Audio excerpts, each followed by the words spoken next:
on, baby.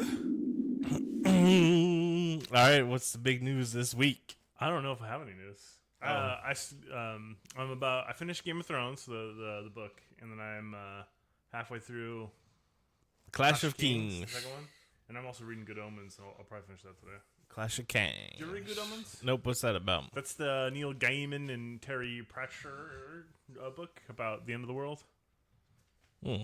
Interesting. Neil Gaiman said, "Leave George R. R. Martin alone. He's not your slave." I mean, I agree with that to a point. Like, I don't think you need to go out there and like yell at George R. R. Martin and call him a fat ass and harass him. But there is some sort of social contract I feel like he entered into by starting a story that he hasn't finished yet. So I feel like it's not like he owes you anything, but it's okay to be upset. Yeah, that he probably isn't going to finish this story. Yeah, I don't think like definitely. It's just like it's like getting your grandfather starting a story when you're like 5 years old. And he's like, "Oh, I'll finish it tomorrow," but then he never finishes it. Yeah, I don't think you should necessarily harass him because I mean, whatever, he's just doing his thing. But I mean, don't go out of your way to support him on all this other side shit. Yeah, does. no, you don't need to do that. Like, you don't. Fire and Blood, World of Ice and Fire, pirate that shit. That's what I did. Come at me, Penguin. Who's the publisher? I don't know. Penguin. We'll say Penguin Classics. Yeah, they seem to publish everything, just like everything else. There's only like really 3 or 4 real publishers. Yeah, every other business in the world, everything's just been consolidated to a few monopolies. You gonna go on a rant about corporations and monopolies right now? Nope. I'm gonna say, hands do not summon us, but desire.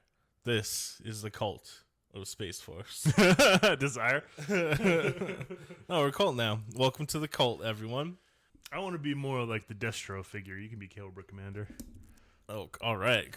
Is he like a cult leader? He gets clowned on a lot by everyone else involved in the organization. The cartoon Cobra Commander definitely is like a comedic figure. Mm-hmm. And really, Cobra is just kind of a joke in the cartoons. But in the because if they made him too serious, then kids would be like, "Oh God." Yeah. I mean, it's a terrorist organization. There's only so much you can reasonably do in the 80s. Although I will say that G.I. Joe is a very forward-thinking organization. They had women in combat roles 30 years ahead of its time. Yeah, they even hung out with like black people and stuff. They let them like drink in the same cantina. It's crazy. Pretty crazy for the 80s. But yeah, I guess I'll be the Cobra Commander figure. Kid is a commander. That's who I am now. Nice. Thought I had stuff to talk about. You got nothing, do you? I don't know. There's a big protest going on in Hong Kong. There's a fucking nationwide strike in Sudan. I didn't realize that Saudi Arabia just had their fingers in everything in that region. Well, I mean, yes, the Saudis do. China is getting their fingers in everything too. Yeah.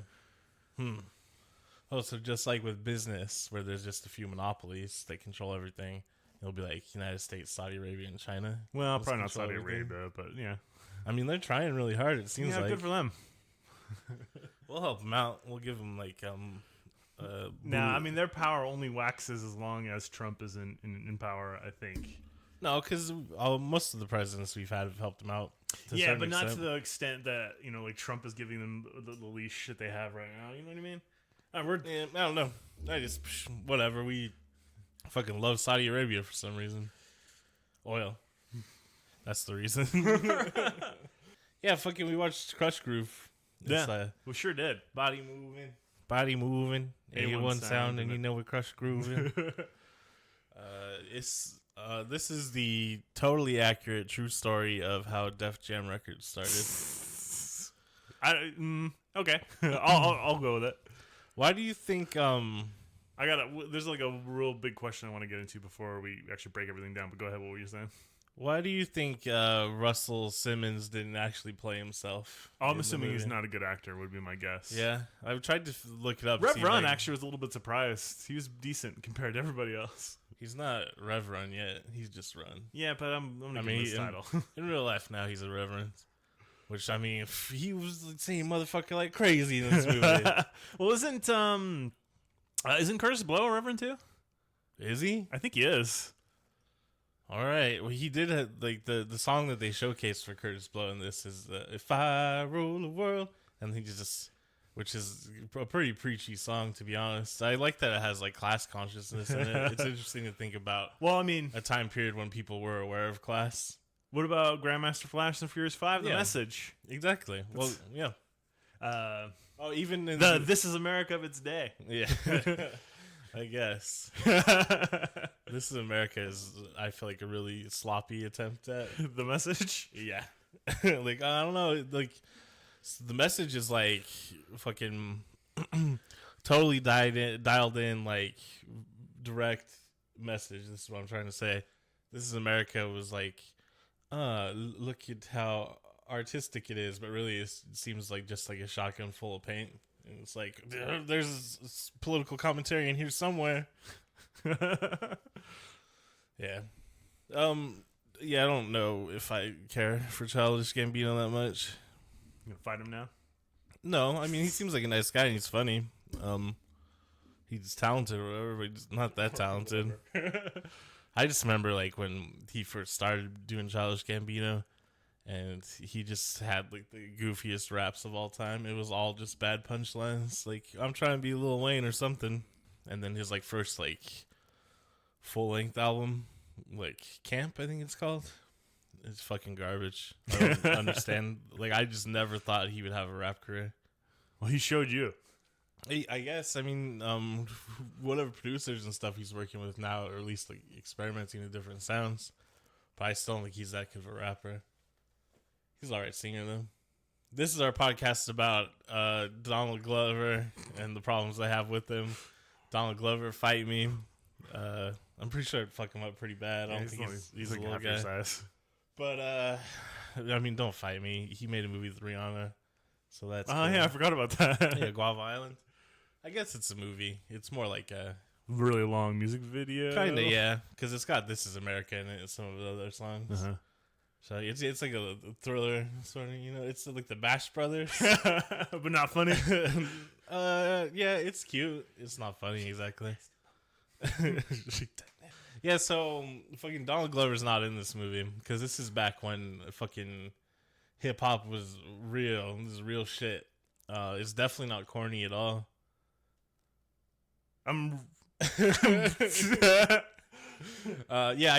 So I mean, okay. The reality of the situation is, yeah, it was like cutting edge at the time, and you can, you know, it is like this is a new movement, a new style of music. It is whatever, but it's interesting to think about, even in this like super clean cut era of hip hop, where like it wasn't really that threatening or challenging, just because it was black culture. The people were like, oh, we got to get this. We can't have our kids listening to this shit. And when they're like, all you can eat, all you can eat. Yeah, like most of it's cute. Like even like LL Cool J, like being cocky as shit and like, you know, I'm the best. Give me the like it's still just cute. Yeah, it was weird. It's weird to think that everyone's just like, oh my god, the streets are gonna burn down. Like I get it in a couple years when NWA comes out. Yeah, like that's a little bit different, but like this period, it's like really. This is what you're scared of? Really? Damn, how the times have changed. Well, I mean, it's like when you go back and listen to like when rock and roll first started to become popular, and people were freaking out about that, and they're like, "Hey, I'm gonna talk my baby down to the, I wanna hold your hand." Yeah. Like, oh my god, they're gonna hold hands. Teenagers holding hands. My god. Yeah, but I guess that's just the way it goes. Anything time something new comes about. The way it goes, huh? Is that a keyboard trout reference? I guess the establishment's just like, oh, I don't know, it's pretty terrifying. They might say something bad about us, about society. Yeah, we just talked about that. The Message. And Kurtis Blow's song in this, yeah, it's a lot of it. And speaking of class consciousness, I like that. So beginning of the movie, they cut the King of Rock, the Run DMC song, and like fucking everyone is like, damn, this is fucking bop, like all over the city. And they show Run DMC at their job at the car wash. And Run gets fired, and then so everyone at the car wash is like, we quit. And I was like, that's not gonna happen. That's good class solidarity. Like, how dare you fire Run? Not in 2019, man. Yeah, this is Reagan era, so they probably like, even those like 16-year-old kids had more savings than I do. Oh no, they're black, so I don't think that's true. There was one white kid there breakdancing. I want to talk about, before we get too much in the movie, like, who are we supposed to root for in this movie? Because it seems like Russell is like a dick. He like makes stupid decisions the entire movie. Like, he gets pissed that Ron brings up Sheila E., and then later goes on to like record her. Mm-hmm. But he's still pissed at Ron. You know, he gives Ron a bunch of shit for bringing Sheila E. on stage. Yeah, he borrows a bunch of money from like a loan shark, even though old Ricky Rubin tells him not to. You know what I mean? He just makes stupid fucking decisions, and like he learns nothing in this movie. And at the end, Ron apologizes. Mm-hmm. I think it's probably because it's executive produced by Russell Wilson. So. This movie's a goddamn mess. It is a mess too, because there is like the Fat Boy plot has no impact on the actual plot of the movie. Yeah, I think it's just there to add runtime. Well, no, I think it was also they're trying to push the Fat Boys. Yeah, I mean, yeah, it's obviously they're. I mean, like and Sheila E. as well. Yeah, I mean, as a showcase for like a bunch of artists, it's fine, like works in that sense. But as like a movie, as a story, it just does not work. Yeah, well, the showcase for artists working, that's all thanks to Kurtis Blow, because he's the music supervisor for the movie. You can tell he's the best because he wears like deep V's and stuff. Yeah, this is a serious guy. He's also like the only person in the movie that seems to care about anybody else. Yeah, that's true. He's like, "Oh, Fat Boys, don't worry, I got you." He's like, "Oh, Ron, why are you being so mean to your brother?" And he's like, "Hey, Russell, why are you being so mean to your brother?" Yeah. Daryl McDaniel's a little bit too DMC. Yeah, he's true. A little bit like, "Come on, man." He's like, "Why are you being so hard on Ron? Why are you being a?" He was just kind of like, "You do what I say, you son of a bitch." It's interesting. So I do happen to think the New York 80s hip hop, I appreciate it for what it is, but it is like corny. I've never been super into it. But watching this movie, I was like, you know what? Run DMC does kind of slap. I could definitely see like Run DMC like coming on and people in the club just like fucking losing their minds, because it is just kind of like, yeah, okay, Yeah. All right, Yeah, this is Run's house."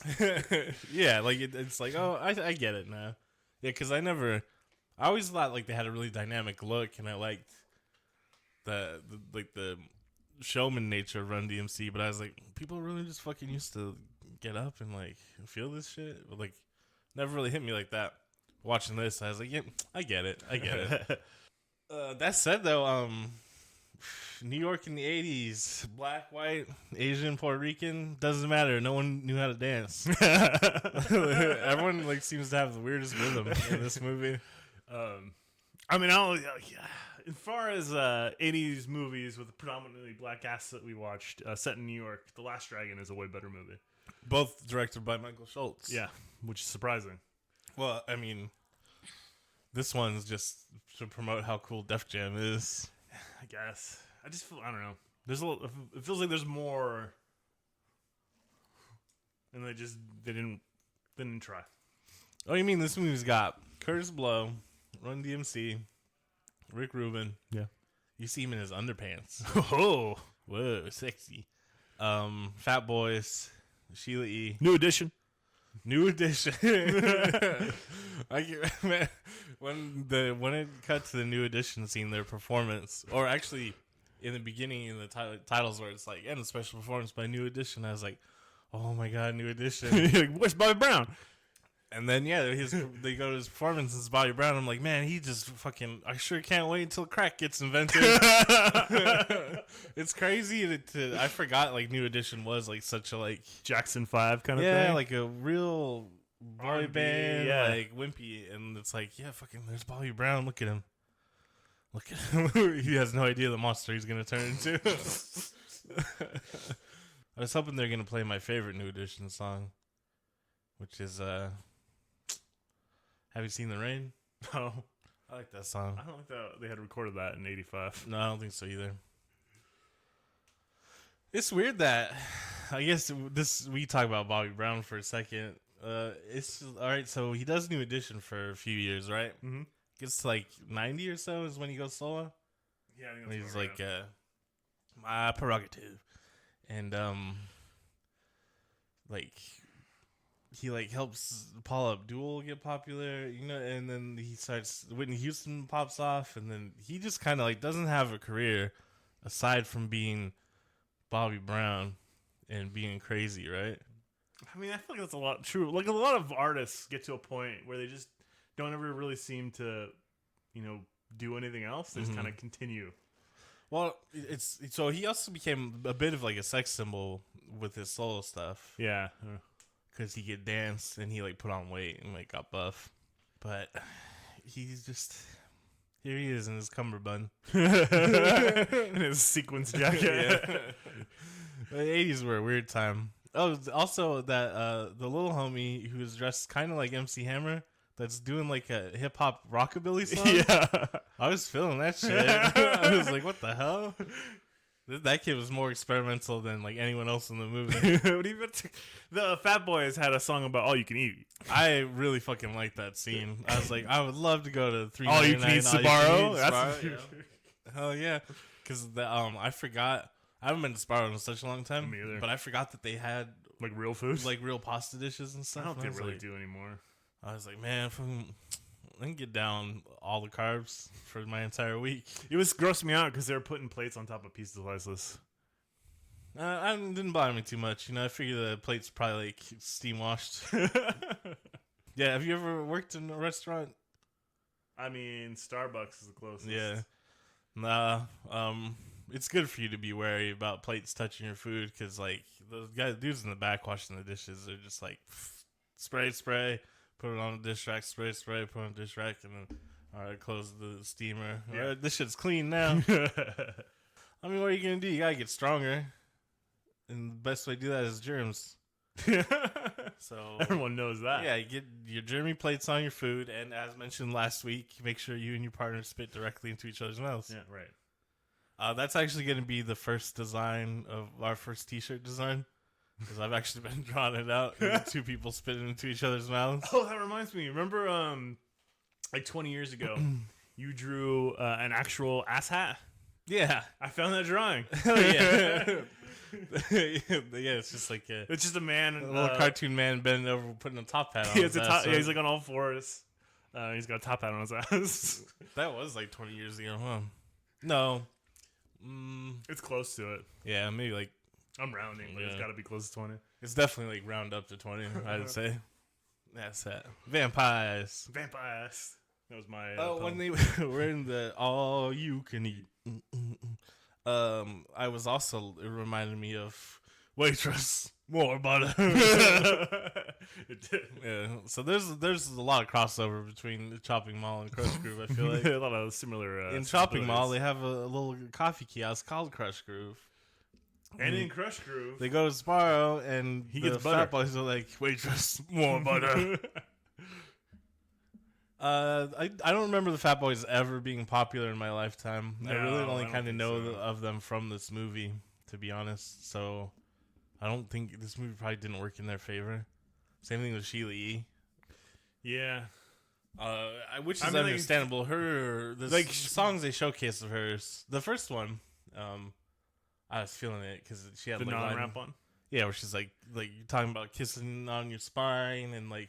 I'll say this though. Like I was trying to do like when I was listening to the melody, I'm like, man, you can put any words you want to this melody and it would still work. Hell yeah, those are the best songs. Then you get it remixed. But you're absolutely like showcasing her as like this new hot item in rap. I guess like the interesting part is just how many instruments she played and like her musicality, but. Her rapping was not that impressive. No, I like that. Run's like, you think anybody can rap? He's like, yeah, I can rap. Anybody can do it. It's so easy. And then she immediately does a rap. Yeah, there's like, oh, anyone could do it, huh? Oh, she was yeah. So I understand why they wanted to showcase her because she's a new up and coming artist, and I'm sure they like actually liked her. Says Sheila because I mean, she was like really charming and like interesting. It's just like, man, her music wasn't very good. You just described Katy Perry trying to be like female Prince or something. You know what I mean? Oh, yeah. Like the costumes and like the experimentation in air quotes that her music was, experimental. It wasn't experimental. It was just pop trash. How she dare went you besmirch Sheila? that scene where she's rapping for Run. I thought she's funny as fuck doing all the voices. And Yeah, stuff. that was funny. Like James Brown stuff at first. I was like, she's pretty talented. She should just be an actor.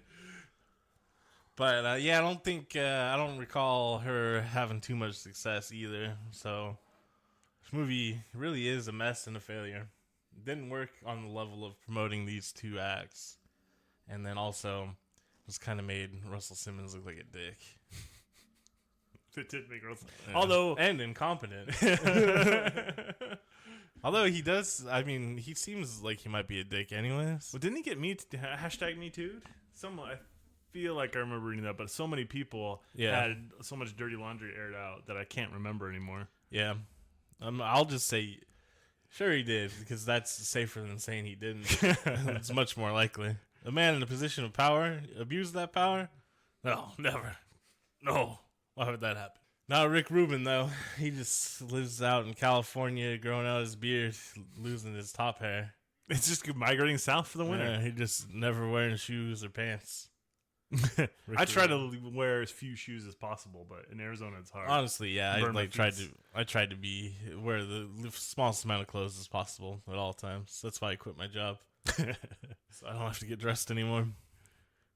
Oh yeah, it's just fucking summer vacation. I quit my job. My last day. That's what I wanted to talk about. My last day was on Friday. I didn't actually go in on Friday though, so my last day was Thursday. Just because Friday, like a lot of people aren't there. Like the people I usually kick it with or whatever. And like Thursday, it was sort of like my supervisor was kind of like, well, you don't really need to come in tomorrow. Like, yeah, and I was like, well, I'm not going to. And it feels great. Fucking summer vacation. It's just like being a kid again. I have no money, so it's just like being a kid again. Yeah, no plans, no vacation. Just gonna play video games, work out a lot. You gotta write that alien script. Spooky aliens come and get you. Come take your wife. What are you gonna do about it, Russell Simmons?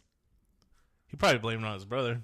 Like, Run, this is your fault. You let the aliens in. You unlocked the front door or something. Also, Sheila E., like, kind of the same thing as Last Dragon, where, like, oh, here's this bougie lady hanging out with kids from the wrong side of the tracks. You know what I mean? I don't know. Is that how it's presented? Because she, like, doesn't have any career at all before this. Yeah, but like, she's presented as, like, a real artiste. Yeah, but she's like got her own like apartment and like the finest clothes, and she's got her own agent and stuff. You know what I mean? Like she definitely seems to be like, and the way she's talking down on rap, because it's like rap is crap. It's a street movement, and so she's just like, well, anyone can rap. That's not real music. To be a real musician, you have to have gone to Juilliard. You know what I mean? She seems like really... Yeah, like, I mean, that's kind of her presentation. I agree with you. Yeah, really pompous and bougie. And I hate it. And I'm glad she didn't succeed based on her movie backstory. Let's go over how incompetent Russell Simmons is. I just can't get over he's not in it. He's in it. Well, he has a little cameo, yeah. Why didn't he play himself? Because he's not a good actor, and there's a lot of heavy lifting here. I guess, but like he's not really even in it. And I feel like they could have just shifted the perspective a little bit to Run. That's all they really had to do. Yeah. Because he was fine. In fact, he's probably better than any of the other rappers. The Fat Boy's really good for comedic relief. Mm-hmm. It was interesting that they were comfortable being on camera with him, you know? Mm-hmm. Like they weren't doing an amazing job, but it was like they're fine with it. Not like Daryl McDaniels, who's just like the driest, flattest, like, hey, Russ. That's why he didn't have a lot of lines, I think. Well, it's also like the dynamic of Run DMC. He's like kind of the quiet one anyways, you know what I mean? He's just like moral support for Run in a lot of the songs. So I guess that works. Krush Groove is the name of the record company, not Def Jam. But I like Def Jam and Krush Groove are both phrases that don't really mean anything, but kind of allude to maybe like this is a good song. It's a Def Jam, yo. It's a Def Jam, or oh, this is a Krush Groove. I still don't understand how there was that coffee kiosk called Krush Groove in Shopping Mall, unless that was a brand that actually existed. I don't know, man. You could look this up. I assume. probably I have no should have, desire yeah. to do it. I guess I will because I want to know. I don't care. So they record the biggest bop of the summer, King of Rock with Run DMC. I don't have enough money to press any records, so probably should have sat on the recording a little bit. At least like a couple days to see if they could get money together to press it. I guess they wouldn't have known that it was going to be hit if they didn't just drop it, but I guess they just didn't seem to know what they were doing. I mean, then Russell goes to his dad for money, and I feel like he just does a terrible job of explaining the situation to his dad. Well, he doesn't really explain. He just makes it seem like he just wants money. Yeah, it just makes it seem like he wants money. Yeah, not that like, hey, this single's doing really well. We just need to press a few albums. People have already like pre-ordered them. We'll make the money back like immediately. Yeah, it doesn't go into any of that. He's just he's like, well, come on. We got 10,000 orders, Dad. Everyone's loving it. Like, money, please. No, I think you could easily. Also, like, I was thinking though. He asked his dad. He's like, "Oh, I just need like $5,000," and I was like, "Who the fuck would have $5,000 though?" Yeah, I know.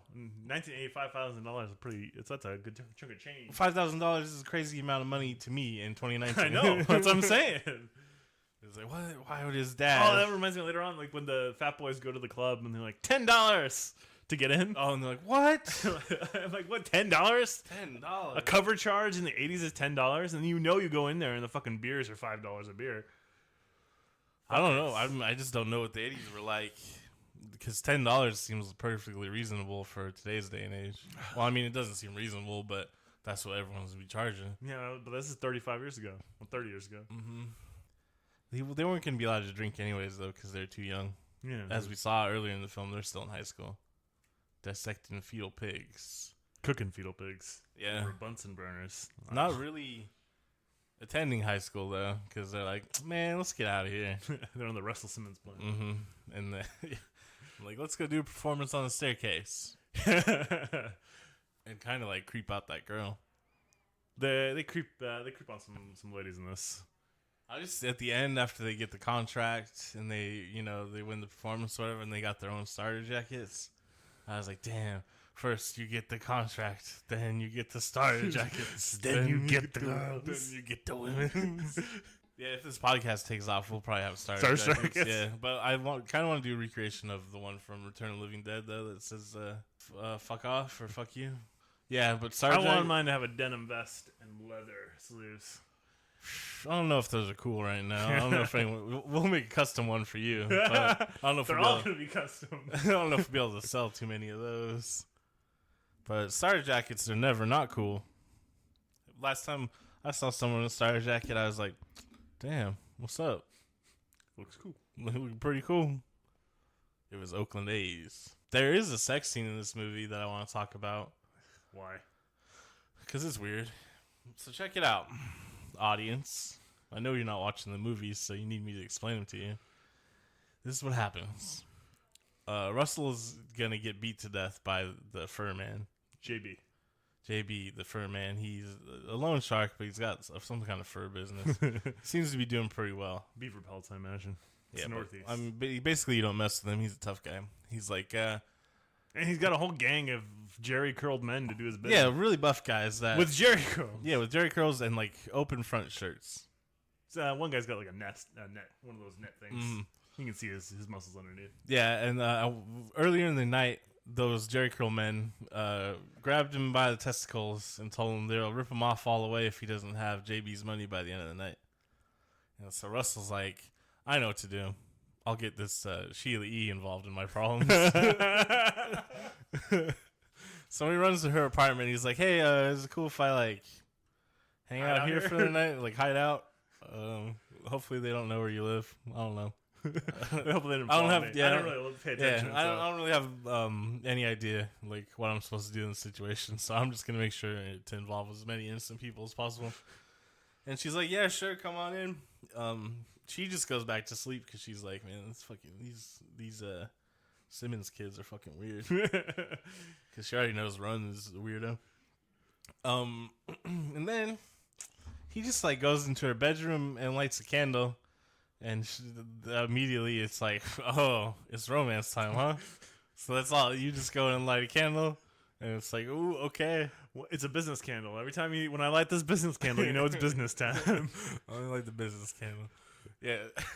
And then, I'm about to give you the business. I gotta write the business candle. Well, Russell's also like crying a little bit, like, manly, like silent tears.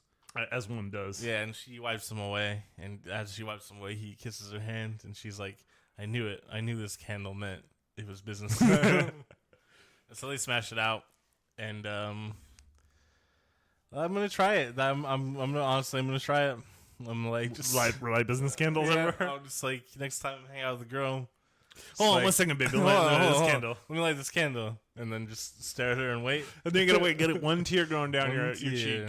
And then she's gotta wipe it off and kiss her hand. And then it's on. It'll be as if Donkey Kong. A thick glycerin tear like Crybaby. I'll just have a little vial in my pocket and be like, bloop. Don't pay attention. Close your eyes. What do you think this candle's for? Is it business time? It's business time. And then I'll put on Peaches and Cream. Remember that song? The Beck song? No. The Peaches and Cream. Make your garbage man mean. No. Peaches and Cream. Who sang Peaches and Cream? Beck has a Peaches and Cream song. I know it. Yeah, but I mean like the R&B hip hop one that got popular in like 2000. I keep wanting to say it's Cisco, but it's not Cisco. It's just someone kind of like Cisco. Let me see the dong, dong, dong, dong. He was also Cisco was also in the Wild Wild West song. I remember this. They should have Desperada. No, you don't want none of this. Six gun in this. They should have had Cisco in the movie. Yeah, he could have played one of the henchmen or something. Yeah, like a bar owner who owned the saloon, and then spray paint hair. All right, and this is, I know Wild Wild West is considered a classic, and this may be a risky choice for such a great film, but imagine, if you will, Cisco he runs the saloon. Will Smith's character comes in. They have some banter, some back and forth, making Will Smith look real cheeky and fun, and then musical number. Right? I'm in it. Right in the middle of the movie. Like a fucking 6 to 10 minute long musical number. It's and then you know what? Giant spider. Yeah, maybe a giant. I guess we'll have a giant spider. There was a giant spider. It was a giant robot spider. Yeah. Fuck, what a movie. I wish it was in the 80s so we could watch it. Actually, I don't know that I'll ever feel the need to watch that movie again. Wild West. Wild West. Jim West. Desperado. No, you don't want nada. He calls himself a female desperado just so he can make it rhyme with nada. He's like Desperado. he's got a funky accent on it. Oh, they don't tolerate that in Spanish-speaking countries. They'll be like, "What? Which Spanish-speaking countries? Barcelona. Barcelona. Will Smith not in this movie. Cisco Unfortunately. not in this movie. Fortunately, but we do have the Beastie Boys for like a split second. It's weird that they just like cut away from everyone else. Got like pretty much full performance. Yeah, well, they're from Money Making Manhattan. The Beastie Boys. Beastie Boys. Aren't they technically the ones that discovered LL Cool J?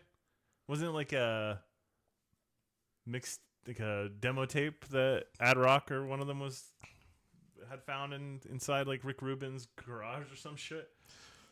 Oh, I don't know. I know they were friends with Rick Rubin more than like involved with Def Jam, and then LL Cool J was like popular before most of these other guys. Like in the movie, they're like up and coming rap superstar LL Cool J, right? Because he's got that scene where he like tries out for him. Well, I mean, Run DMC and Curtis Blow came before LL Cool J. Yeah, but like he's already he's fucking LL Cool J. He's already fucking LL Cool J at this point. Like everyone knows who the fuck. The ladies love Cool J. Yeah, everyone knows who he is. Yeah, I like that he used this acting job to springboard into a long-lived career on NCSI. He's on NCSI? Yeah. Does he still wear bucket hats? Last time I saw him, he had a bucket hat on, but Man, it's cool if you can make that look work for you for 30 years. That's pretty good. It's just LL Cool J and Gilligan. That's it. Gilligan's Isle? That guy's alive? I don't. It's Bucket Hat. I was thought you were saying like that's who was on NCIS. It was LL Cool J and the guy that played Gilligan. And I was like, what the fuck? And then I realized, isn't it Chris, the guy that played Robin in Batman and Robin? Oh, Chris O'Donnell. Yeah, him. No, it's Gilligan. It's really an ancient old man and LL Cool J, both in bucket hats. Solving crimes. Shit. What a TV That's show. What TV show. I'd watch NCSI if that's what it was. I mean, it's on CBS, right? Yeah, of course. Yeah, so they'll make those boomer fucks watch anything. And they will, too. You just got to make it roughly about the military. Or cops and solving crimes. Procedural shit. I'm like, oh, we fucking love it. These are the real heroes right here. These cops and these children killers from the military. Fucking wonderful. If they were going to do like a real like NCIS, because that's like Navy criminal investigators, whatever. No. I feel like all the crimes would be like, all right, another third world boy was raped and murdered. We got to figure out which soldier did it this time. For a rebuttal here? I don't know. Was that too dark? Maybe you might have to cut it, but I don't know. It's a little dark, but also I mean, like, well, have you read the fucking reports? Because it's have you heard about what the military does? Then man, they just go fucking crazy on those locals. Well, I mean, and their own soldiers. And professional wrestlers when they stop by for a USO tour. Hooray! Vince McMahon helps them cover it up. Well, you don't want to mess up the relationship, that deep relationship you have between the WWE and our military. Yeah, and I mean, he's like, I'm almost worth $3 billion. I need to get to the 3. Hold on, let me spend half of it on XFL. Fucking Vince McMahon, you joke. I guess AEW's coming for him, though. I don't know. It seems like they're building a lot of traction, so we'll see if it works out. Because I think a lot of people are just like... sick of Vince McMahon. WWE fucking sucks, so could we see something else? Show me something real, like some ass with some stretch marks. All right, I got something on my ass. You want to see him? I mean, yeah, after the podcast is over, we'll take a look. It's on my flag. Grew like 6 inches in 1 year. Yeah, I remember. It was crazy. Because I was still like child sized, essentially. Pick you up and carry me around like Master Blaster.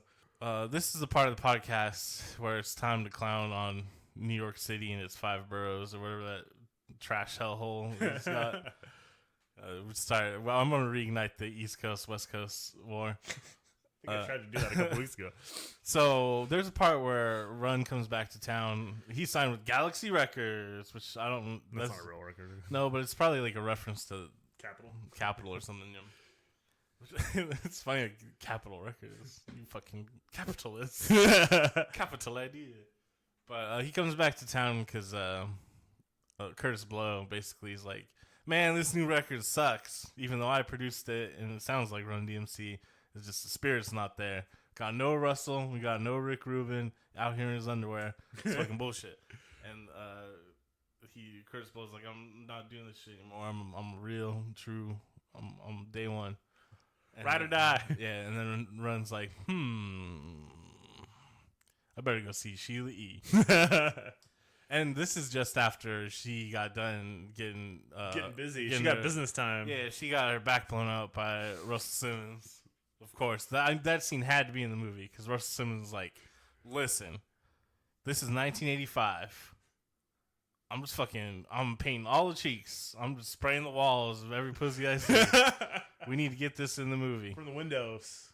Yeah. To the sweater dress on the walls. Especially women that I'm trying to sign and further their careers. I make sure all of them get this stick.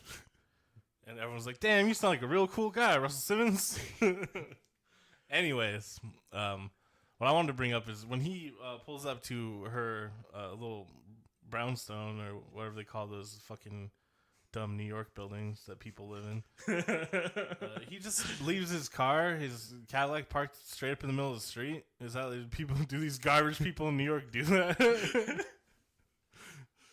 because people in New York don't know how to drive. There's so many cars parked on that street.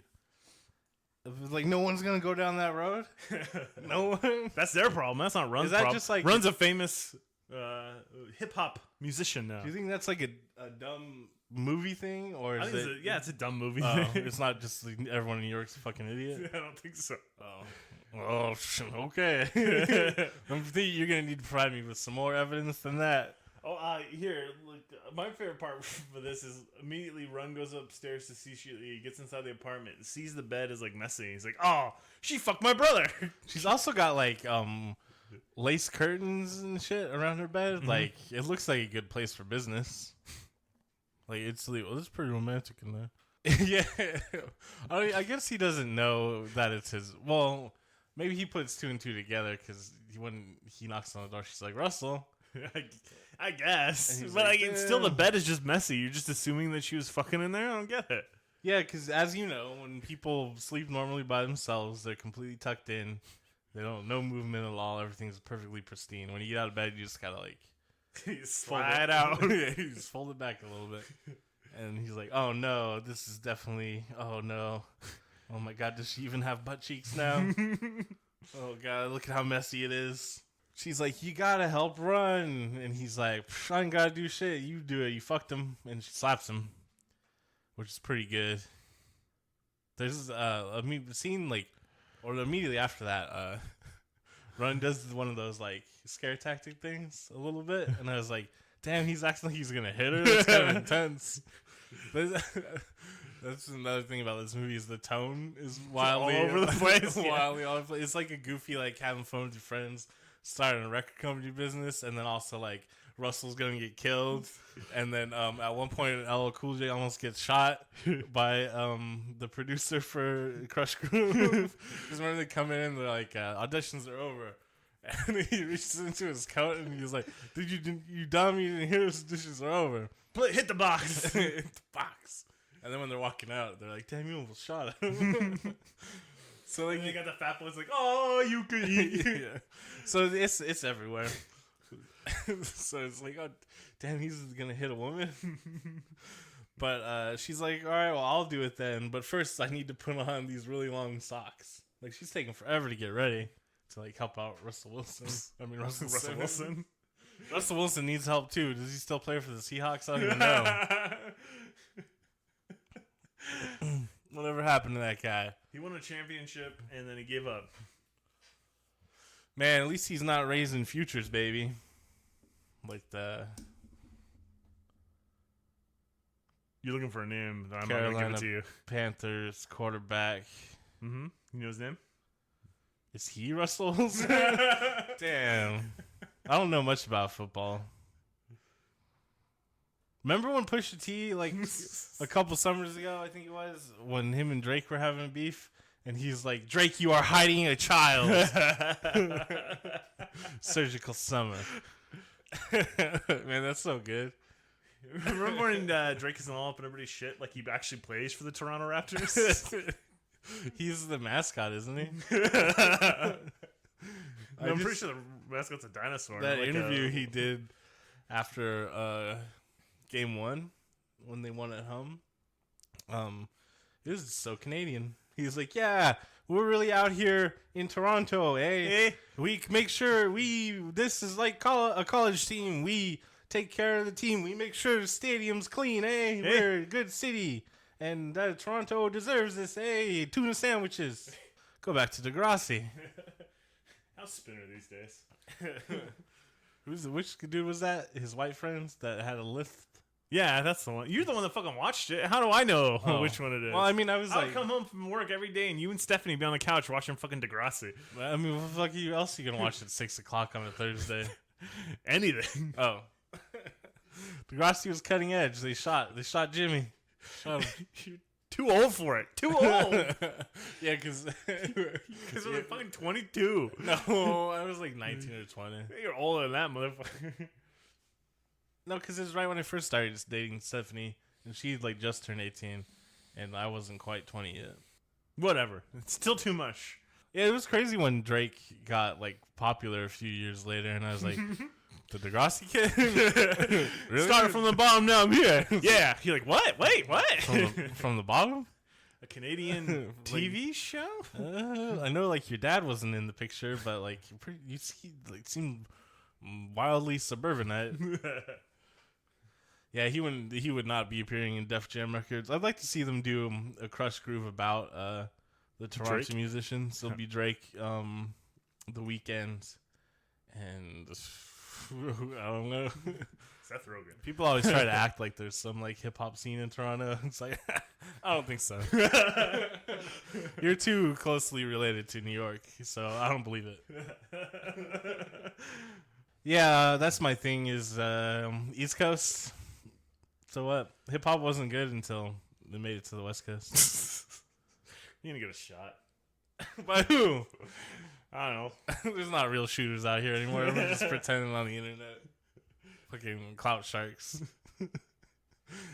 It's like professional wrestling. That's like what rap beef is now.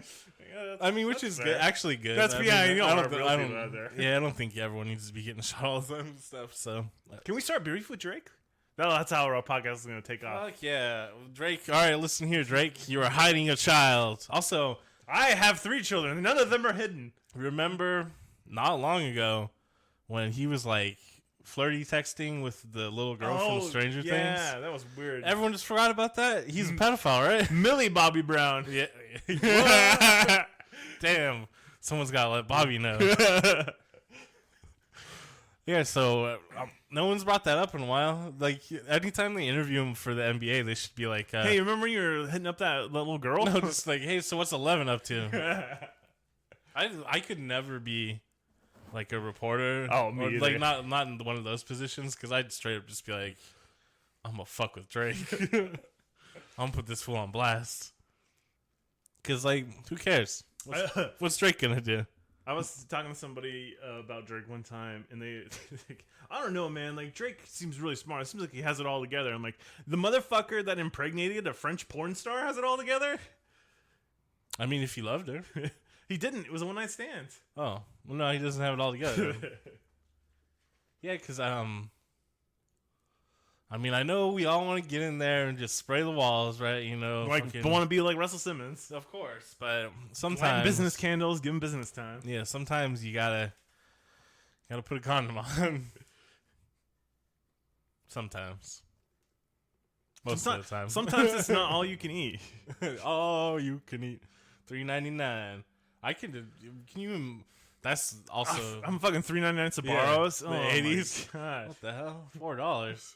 You can't get like any buffet for $4. Maybe like, what's the hometown buffet? The one we have out here? Yeah, you can't get a hometown buffet for $4. Maybe if you're like a senior citizen. Got the early bird special. Well, me and some of my friends came up with a slogan for that place a few years ago when we lived down the street from it. It was just, got nothing to do all day, come into the hometown buffet. Because like, why else would you be there? You know. Like, maybe if the air conditioning goes out in your house, just go chill. I feel like this is better places to chill. I mean, I'd probably splurge and go to, like, Golden Corral or something. Like, go look at all the fat Americans and the chocolate fountains and stuff. I'm just saying, like, Peter Piper has all-you-can-eat lunch buffet. And, yeah, but it's only a couple hours. Yeah, but you can still hang out there after you're done. No, they'll kick me out. They'll be like, sir, you're causing a ruckus. I'm like, these kids don't know how to play Street Fighter 2. Give me some real competition. There ain't no Street Fighter 2 Peter Piper anymore. They don't have real video games there. It's all ticket games. Ah, that's where the money's at, though. Mm-hmm. A little money situation. Yeah. I mean, half the time they don't even have air hockey anymore. Oh, they don't I know this because I got 3 kids and I take them to Peter Piper. Drake, where are you taking your son? Fuck you. Nowhere. Takes him to the Raptor games. No, he doesn't. In his balls.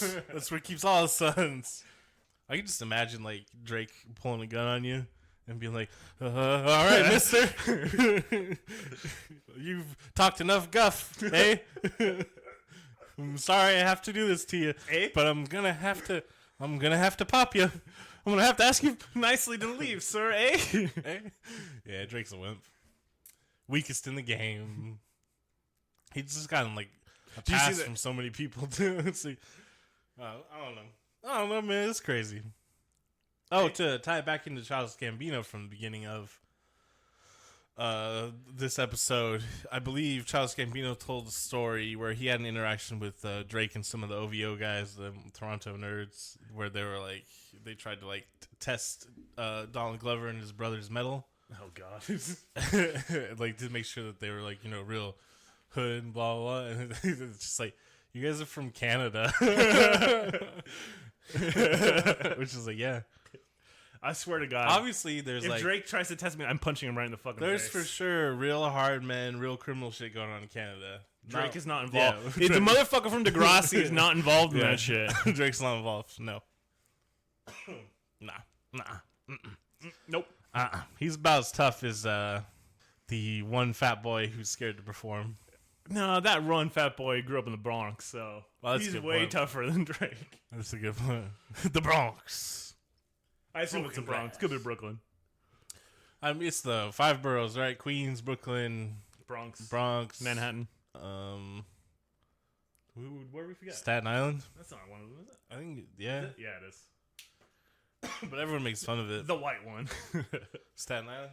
I think Queens is kind of white, too. Yeah, but I mean, like, the white hickey one is Staten Island. Oh, yeah. Yeah, everyone makes fun of Staten Island.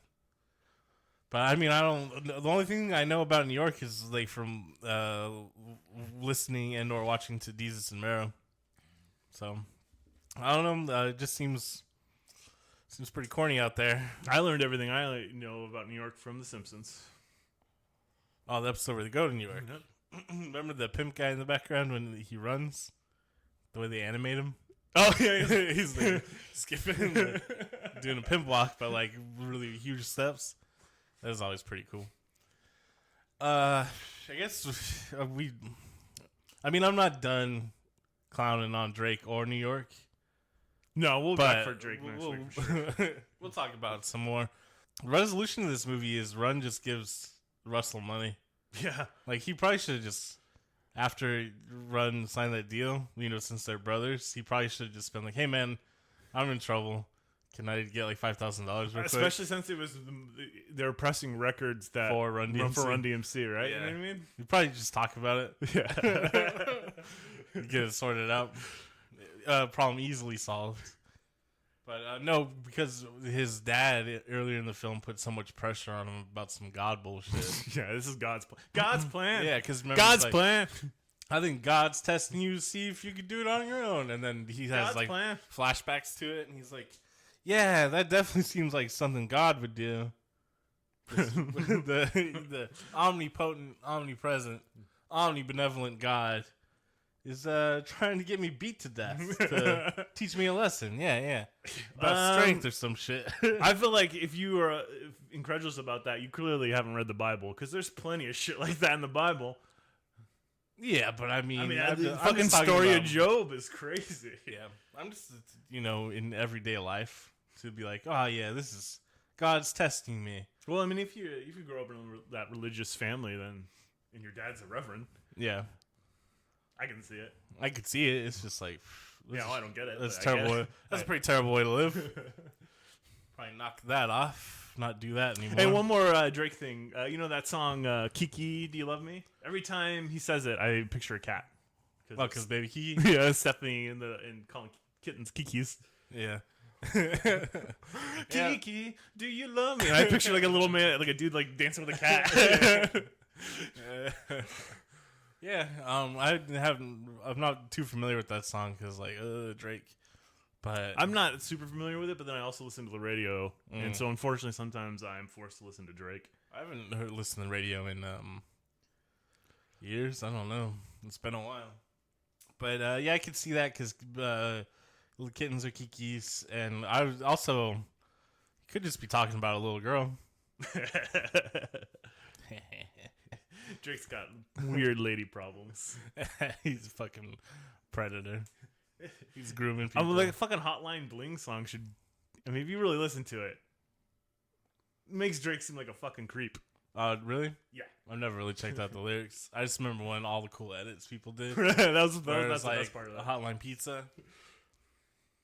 I can't believe. All right, so I understand how the video was turned into a meme and then became very entertaining that way. Mm-hmm. But for real, like the first week that video was out, it's lame. People just actually legitimately liked the video, and it's like, motherfucker, he's just in like vaporwave lights doing bad dances. Like, what? How is this? I swear it was made just to be a template for memes, which is some great marketing. But for there to be people, early adopters, that were just like, this is the best music video ever. Would you got no taste? You've not seen. I forgot. This is several years before Rammstein's Deutschland comes out. So no one knows what it's like to see a real music video. Man, they must spend so much fucking money on that music video. In the Rammstein one? Yeah, in Deutschland. What's the most expensive music video of all time? Isn't it still Thriller? It might be just because Thriller is like 40 minutes long. Yeah. That's a music video. The Thriller. You just gotta have Vincent Price in it, yeah. Return to the Fly. Vincent Price. Oh, Return to the Fly. That's crazy. Glenn Danzig like sang that way for so long. If you want to scream, scream with me. I love early Misfits. Yeah. Actually, when I was watching this movie, when like Run DMC comes out and like, you know, the fucking slapping and stuff, I was like, what if Run DMC, like, you know, like fucking straight away Run DMC performs and then all of a sudden here's the Misfits. Like, what? That'd be like fucking the coolest show ever, I feel like. For like 1985. I don't know, Kyle. I'm about to go see Blink-182 and Lil Wayne. That's crazy. I can't believe they're playing together. It's so interesting. Though. Like, we were talking about this off mic, I think, but like, I don't know what demographic they're going for, but here I am. They're going for the demographic of people who listen to music in the years 2004 to 2010. Well, I mean, like, supposedly they're gonna play all of Enema of the State because it's the 20th anniversary of that album, and that is the last Blink-182 album I bought was Enema of the State. Yeah, but that's also like 1999 or 2000 or something, right? Yeah, it would have been 2000, I think, or 99 because it's 20 years. Yeah. That's the same time Phantom Menace came out. It might be the first album that I actually bought with my own personally money. Yeah. I think mine was AFI, The Art of Drowning. There's no art to it. Because I was just a little bit more punk rock than you. Honestly, just slightly. Like 1 degree. It was AFI. I mean, to be fair, you were listening to my Blink-182 album, and then you bought AFI, so I don't know. Well, yeah, I was into ska around the Blink-182 times, like Goldfinger. Less than Jake, but then I was like, this is like baby stuff. I need to move on to the real shit. I don't know that Goldfinger is less or more baby than AFI. Yeah, no, but the AFI had like spooky album covers and like maybe Brownie Bottom Sunday, or I want a mohawk, but mom won't let me get one. But AFI has had quite a career though. I would go see AFI any day of the week. Like fucking, they're still good. I don't care. The last album was pretty boring, but. Fuck it, AFI, man, that's the shit. AFI, Tiger Army, Rancid. U.S. Bombs. I would not see U.S. Bombs now. Dwayne Peters is crazy. That's why I would see them. He's gone insane. Yeah. Timothy McVeigh was framed. That's the hook of one of their new songs. I found that out. I think we talked about this on a podcast or maybe off air, but I found it out because I was looking for the Huns. And I ran into some Dwayne Peters news. Phones. Yeah, I guess that's what happens. Like when you spend your entire life skateboarding, doing drugs, and being in a punk band, you just like take it to the first extreme where like you can't trust the government about anything, including the Oklahoma City bombing. Which is like, I get like not trusting the government. And maybe wanting to learn more about the Oklahoma City bombing, but Timothy McVeigh very openly admitted he did it. I mean, like, here's the thing, though. Like, people all have trouble with nuance, no matter what it is, and it's whether it's like, oh, I can't trust the government, or because it's the same thing. I don't know. Well, I get what you're saying because there's left, right, middle, center. A lot of people don't trust the government, but it's to various extremes and for shittier and shittier reasons. Like, I can't trust the government because they're making FEMA death camps rather than don't trust the government because they don't fucking work for you. Right. You know what I mean? Like, they're looking at the wrong thing. Well, the government is, I'll say, evil in the way it operates, but it's really mundane and bureaucratic and banal, like the evil that it's commits. like passive evil. Yeah, it's not like we're gonna go commit atrocities and trick you guys about them. It's like, no, this shit just doesn't work, and we don't care. I think just people have a problem recognizing the machinery of the system, and what it actually causes, and so they think that there's someone who's actively steering the ship. Yeah, which there's not. Yeah, we're just out of control. It's just there's definitely people exploiting the chaos, but mostly it's just this shit's just happening. We're just careening through space, guys. There is no wheel. And then a lot of people, I think, they want it to be like a movie, Yeah, like there's like something we can defeat. Like that's to be something real, tangible that we can understand, not just that this weird nebulous. The economic system we created kind of doesn't work for everybody, and we don't have a good solution to fix it. And a lot of people aren't trying because it benefits them not to. And rather than dealing with all these complex philosophical, socio-political thoughts. Nah, the government's just evil and they want to commit white genocide or something.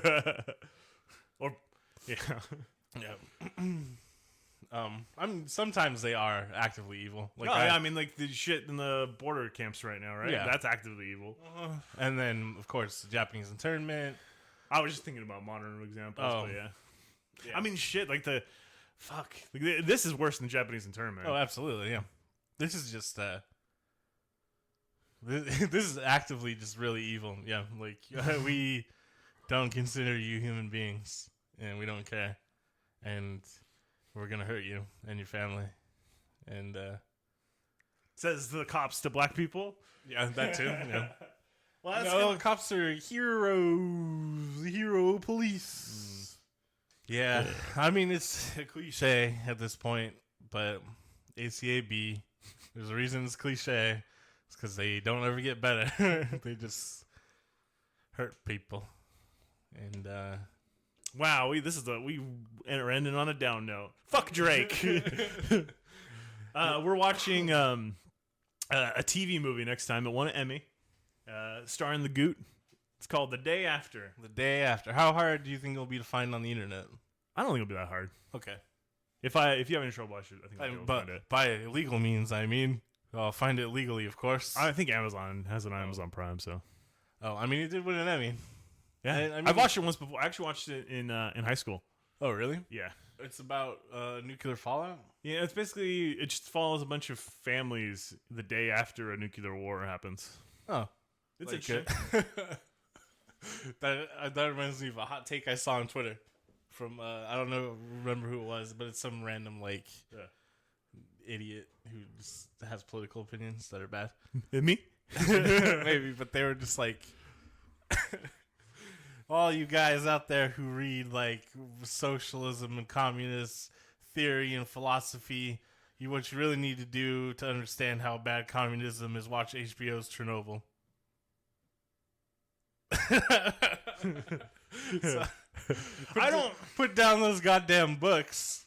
God damn, it's like the same people that you just need to read Animal Farm or you'll understand why communism's evil. I'm like, well, you maybe need to read Animal Farm again if that's your take on it. I think the whole point is it doesn't matter what animals are in charge, and this is the same thing with Chernobyl is, blind loyalty to the system is bad. Yeah, that's the thing is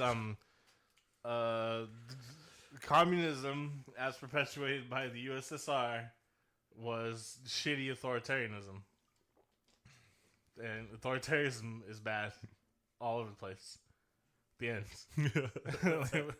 That doesn't immediately negate the possible philosophical or economic benefits of socialism, communism, or reading about the ideas. Yeah, because there's plenty of socialist policies in place now in places like Denmark and Norway. Mm-hmm. And they're doing all right.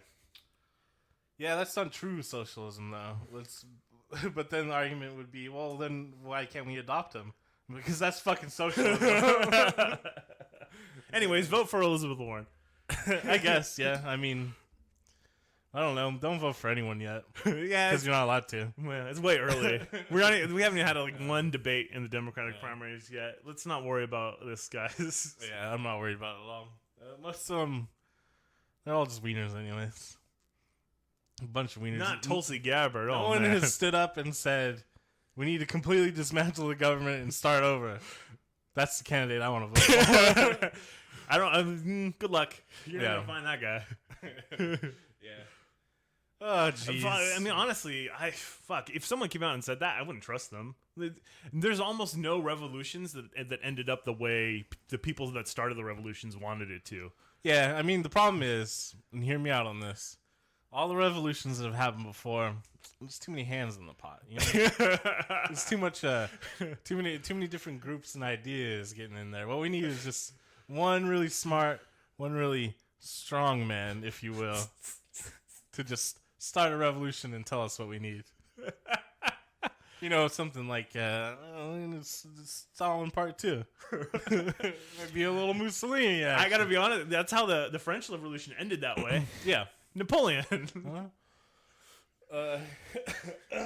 That's what I'm talking about, though. Like, I mean, the Russian Revolution didn't start that way. Oh, no, not at all. Trotsky who? It was a workers' revolution. It really was. And then someone capitalized on it and got power from it. That's what makes me nervous when people, like all the like socialists or people that espouse communism or Russian Stalinist communism. I'm like, well, no, you're you wrong. know, fuck You're wrong. off. It's cool that he came through Lenin, even though Lenin did not want him to have power. I understand why you're dumb enough to make that connection that somehow that makes him good. But no, I was kind of... I'm like, even Lenin. That's my even point. No one Lenin's is like...